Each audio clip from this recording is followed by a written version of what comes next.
Recursion एक function होता है जो उसी फंक्शन को और किसी दूसरे फंक्शन को डायरेक्टली और इनडायरेक्टली बार बार कॉल करता है।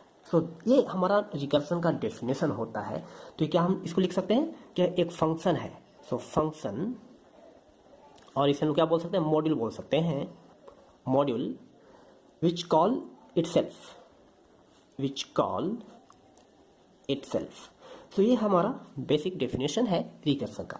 तो जो या तो डायरेक्ट कॉल हो सकता है, डायरेक्ट कॉल, और इनडायरेक्ट कॉल हो सकता है।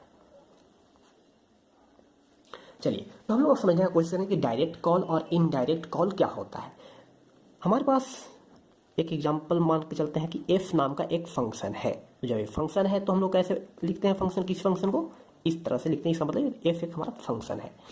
यदि यहाँ पे हमारा कुछ स्टेटमेंट लिखा हुआ है और यहाँ पे हमारा क्या है, फंक्शन को हमने फिर से कॉल किया, इसका मतलब क्या हुआ, यहाँ पे उसी फंक्शन को हम लोग बार बार कॉल कर रहे हैं।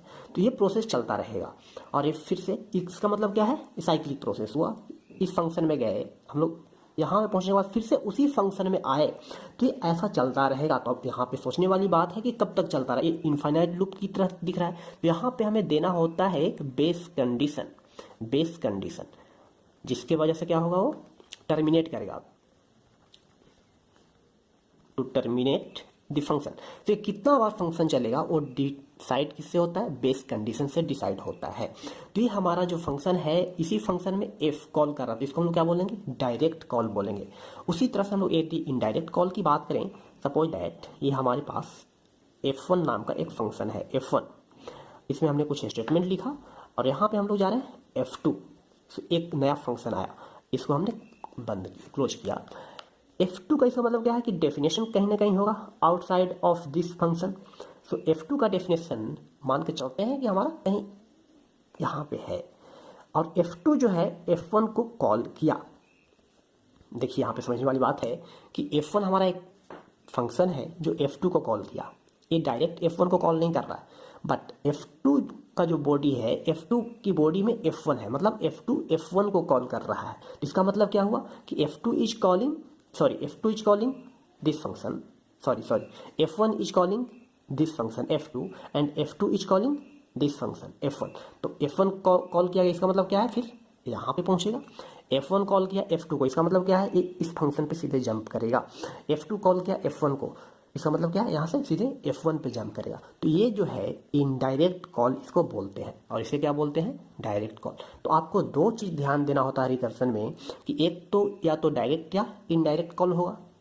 उसी तरह से सेकंड जो बहुत इंपॉर्टेंट पॉइंट होता है किसी भी रिकर्सन फंक्शन के लिए, बेस कंडीशन। तो आप एक एग्जाम्पल भी ले सकते हैं, जैसे फैक्टोरियल का काफ़ी कॉमन एग्जाम्पल लोग यूज करते हैं रिकर्सन में, कि suppose that int factorial calculate करना है, सपोज दैट इंट n। इसका फैक्टोरियल कैसे निकालेंगे, इसलिए हमको बेस कंडीशन देना होगा, if n is equal to 1। तो ये रिटर्न करेगा, क्या रिटर्न करेगा, 1 रिटर्न करेगा। तो ये हमारा क्या कहलाएगा, बेस कंडीशन कहलाएगा। यदि n का वैल्यू 1 नहीं है तो क्या रिटर्न करेगा, return n into fact n minus 1।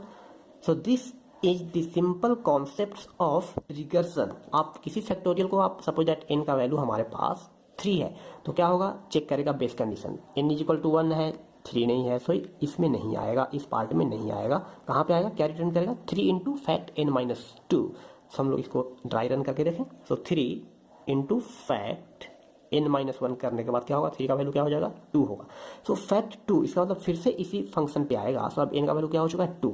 फिर से चेक करेगा कंडीशन, अभी भी इक्वल नहीं है, तो फिर से क्या होगा, n into fact 2 minus 1 return करेगा। सो फैक्ट 2 का वैल्यू अब क्या हो जाएगा, 2 इंटू फैक्ट 2 माइनस 1 मतलब 1।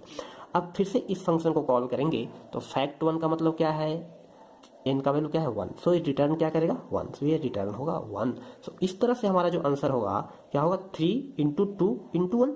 सो 2 इंटू 1 का क्या वैल्यू हो गया, 6 हो गया। सो फैक्टोरियल हम लोग 3 के लिए यदि फाइंड आउट करते हैं तो हमारे पास आंसर, हमारा आंसर क्या होगा, 6 होगा। तो ये हमारा एक कॉमन एग्जाम्पल था रिकर्सन का।